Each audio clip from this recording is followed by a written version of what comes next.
Hi, welcome to kitchen and drive. ഇന്നതേ മാങ്ങ കുറെ കിട്ടിയിട്ടുണ്ട്. അപ്പൊ നമുക്കൊരു മാംഗോ പുഡിങ് എങ്ങനെ ഉണ്ടാക്കാന്ന് നോക്കാം. മാങ്ങയൊക്കെ നമ്മളിതേ ചെത്തിയെടുത്ത് ഉണ്ട്. ഇനി ഇത് നമുക്കിതൊന്ന് മിക്സിയിൽ അടിച്ചെടുക്കാൻ വയ്ക്കുന്നത് ഒരു 10 ഗ്രാമിന്റെ ചൈന ഗ്രാസ് ആണ് കേട്ടോ. ഇത് നമുക്കൊന്ന് ഇതേപോലെ കുറച്ച് വെള്ളത്തിൽ കുതിർത്തെടുക്കണം.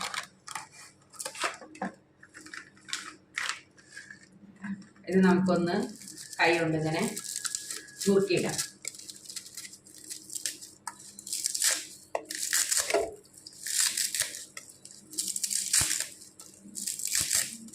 ഒന്ന് പൊട്ടിച്ചിട്ടാൽ മതി, അതിങ്ങനെ കുതിരും.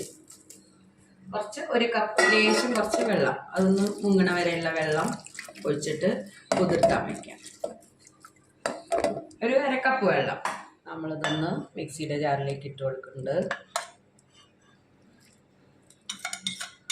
ഇതെങ്ങനെ അടിക്കാം, വേണമെങ്കിൽ ഇതിൽ നമുക്ക് കുറച്ച് പഞ്ചസാര 2 സ്പൂൺ പഞ്ചസാര ചേർക്കാം. നമ്മൾ പാല് കാച്ചുമ്പോൾ ഇടുന്നുണ്ട്. 2 സ്പൂൺ മതി, ഇട്ടാൽ മതി. നല്ല മധുരമുള്ള മാങ്ങയാണ്. ഇതൊന്ന് അടിച്ചിട്ട് നമ്മളൊരു പാനിലേക്ക് ഒരു 1/2 ലിറ്റർ പാൽ ഒഴിച്ച് കൊടുക്കുന്നുണ്ട്. ഇതൊന്ന് തിളപ്പിച്ചെടുക്കും. നമ്മളെ പാലിലേക്ക്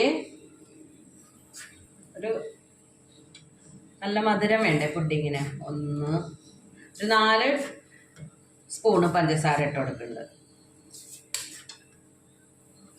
2 സ്പൂണ് നമ്മൾ മാങ്ങ അരയ്ക്കാനും ഇട്ടിട്ടുണ്ട്. ഇനി അത് നല്ലോണം ഒന്ന് മിക്സ് ചെയ്തിട്ട് നമുക്ക് നല്ലോണം തിളപ്പിച്ചെടുക്കാം. ആദ്യം നമുക്ക് ചൈന ഗ്രാസ് ഒന്ന് ഉരുക്കിയെടുക്കാം. ആ പാല് തിളയ്ക്കുമ്പോഴേക്കും നമുക്കതൊന്ന് ഉരുക്കിയെടുക്കാം. ഇനി നമ്മളതിലേക്കൊന്ന് ഫ്ലെയിം ലോ ആക്കിയതിന് ശേഷം ഇതിൽ മധുരം ഞാൻ 2 സ്പൂണും കൂടി ഇട്ടിട്ടുണ്ട്. 6 സ്പൂൺ ഇട്ടിട്ടുണ്ട്. നല്ല മധുരം വേണം പുഡിങ്ങിനൊക്കെ. പിന്നെ വേണമെങ്കിൽ മിൽക്ക് മെയ്ഡ് ഉപയോഗിക്കാം. അപ്പം നമ്മളിതിൽ മിൽക്ക് മെയ്ഡ് ഉപയോഗിക്കുന്നില്ല, അപ്പോൾ വെറും പഞ്ചസാര മാത്രമാണ് ഉപയോഗിക്കുന്നത്. അപ്പോൾ നമുക്ക് കുറച്ച് കൂട്ടി ഇട്ട് കൊടുക്കാം. പിന്നെ മാങ്ങ നല്ല പഴുത്ത മാങ്ങയാണ് അതിൽ ഇട്ടിട്ടുണ്ട് നമ്മൾ അടിക്കുമ്പോൾ. അപ്പോൾ ഇനി നമുക്ക് മാങ്ങ അടിച്ചതും കൂടി ഇട്ട് കൊടുക്കാം.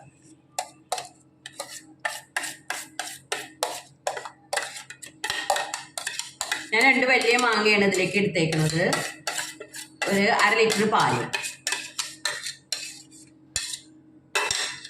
ഇനി നമ്മളത് നല്ലോണം മിക്സ് ചെയ്തെടുക്കണം. ഇത് നമുക്ക് നല്ലോണം ഒന്ന് മിക്സ് ചെയ്തെടുക്കാം. ആദ്യം ഒരു വിസ്ക് ഉപയോഗിക്കാം കേട്ടോ. ഇതിൽ ചേർന്ന് കിട്ടണം. നമുക്കതിലേക്ക് ഉരുക്കി വെച്ച ചൈന ഗ്രാസ് ഒന്ന് അരിച്ചൊഴിച്ചെടുക്കാം കേട്ടോ.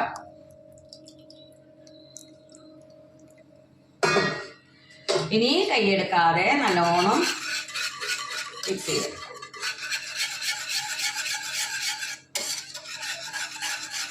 മാങ്ങയുടെ ഫുള്ള് ഫ്ലേവർ ഇതിൽ തന്നെ കിട്ടും. അപ്പം അതുകൊണ്ട് നമ്മളിതിൽ വേറെ ഒന്നും നമ്മളിതിൽ ചേർക്കണില്ല കേട്ടോ. ഈ പുഡിങ്ങിൽ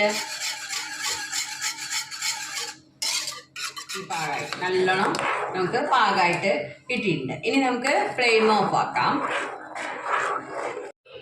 ഇത് കുറച്ചൊന്ന് നമുക്ക് പുഡിങ് ഒഴിച്ച് വെക്കേണ്ട പാത്രത്തിൽ ഒന്ന് നെയ്യൊന്ന് തടവി കൊടുക്കാം കേട്ടോ. കുറച്ച് മതി, അധികമാവരുതേ.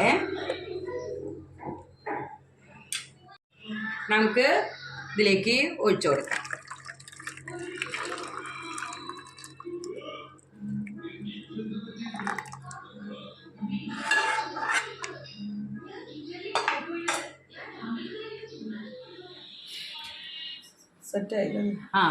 അത് സെറ്റായിട്ടിട്ട് നമുക്കതൊന്ന് മറിച്ചിട്ട് എടുക്കാം.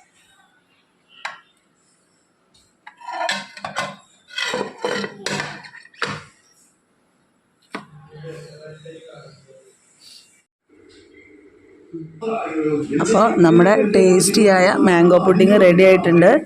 അപ്പോൾ എല്ലാവരും ഇതുപോലെ ഉണ്ടാക്കി നോക്കുക.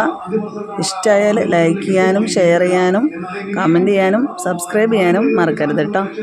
Thank you.